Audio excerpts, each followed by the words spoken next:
Hi, we're going to go over the first step needed to complete your free application for federal student aid, otherwise known as FAFSA.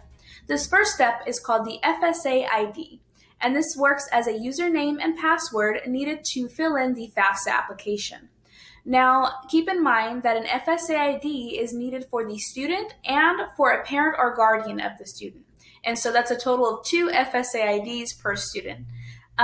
With that, you will need both to sign in to the FAFSA application and submit.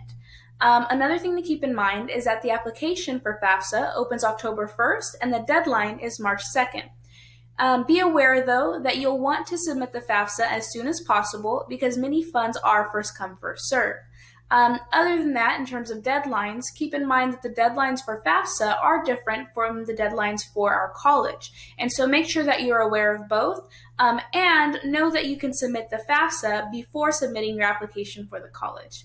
Another thing, you definitely want to apply for FAFSA because you may qualify for up to 4 semesters free at the community college level.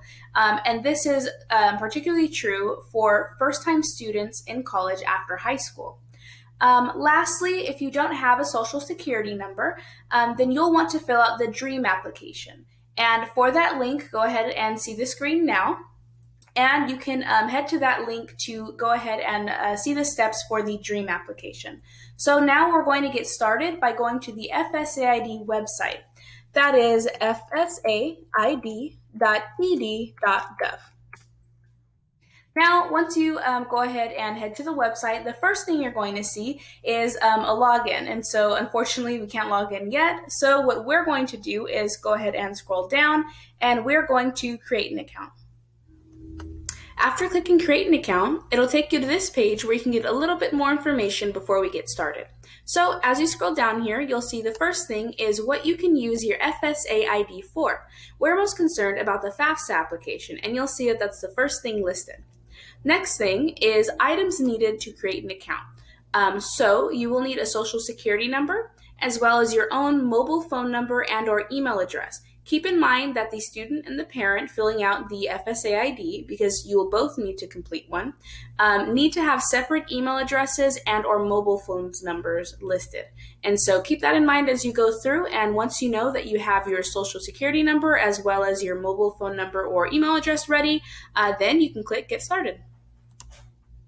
So now we're going to get started with personal information. So go ahead and scroll down and you'll see the first things needed are your name. And so you have your first name, middle initial, and last name, as well as your date of birth. Make sure that everything here matches your birth certificate. As we scroll down some more, you'll see that we also need the social security number, which we mentioned earlier. Once you're done with that, go ahead and click Continue. All right, so now we're on to account information. So go ahead and scroll down again. And the first thing you'll see on this screen is your username. So you will need to create a username for your account, and then you'll need to enter in your email address as well as create a password. So with the password, you'll want to fit all of the conventions that they've set. And so having an uppercase letter, a lowercase letter, a number, and at least 8 characters. And so you'll go ahead and create your password there. It may take a few tries, but don't give up. And once you've figured out your password, then we'll go ahead and click Continue. Now onto contact information. So we're going to scroll down again, and you'll see here the first thing is mailing address, and that includes your address, the city, the state, and the zip code. Once you're done entering that in, then we'll scroll down to phone number.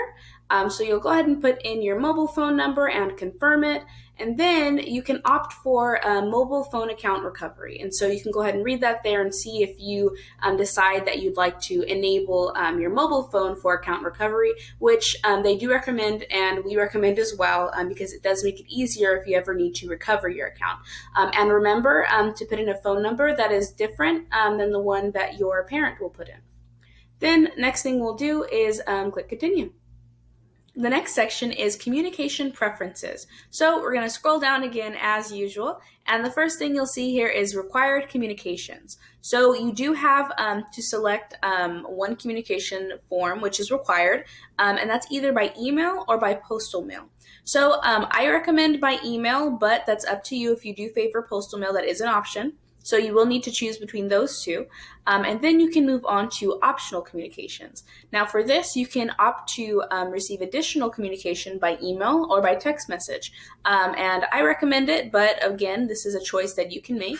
And the next thing here is language preference. And so with this, you'll be choosing what language you'd like to see the website in, as well as what language you'd like your communications to be in. And so once you've chosen that, then you're going to click continue. And now we're on to the challenge questions. Now this has primarily to do with if you ever need to unlock your account, recover your account, things like that. So if you forget your password, for example, which does happen quite often. I can't admit that I've forgotten my password more than once. So with the challenge questions, you can go through and select questions that you know the answer to. There will be a few of them to ensure that it's you answering the questions and getting them correct. And so I recommend choosing questions where the answer likely won't change. And so, if it's your favorite thing, that may change, but it's up to you on what you want to choose. But you want to make sure that you don't forget these. And so try to choose a question that you're confident in the answer, as well as maybe write down what the answers are in a secure location. So as you go through here, look through the questions, see which ones best fit you and what you'll likely remember. And then once you've chosen all your questions and listed an answer, then you're going to click continue. Okay, so now we're on the last step of your FSA ID account, but don't head out yet because we will be showing you how to get to your FAFSA next.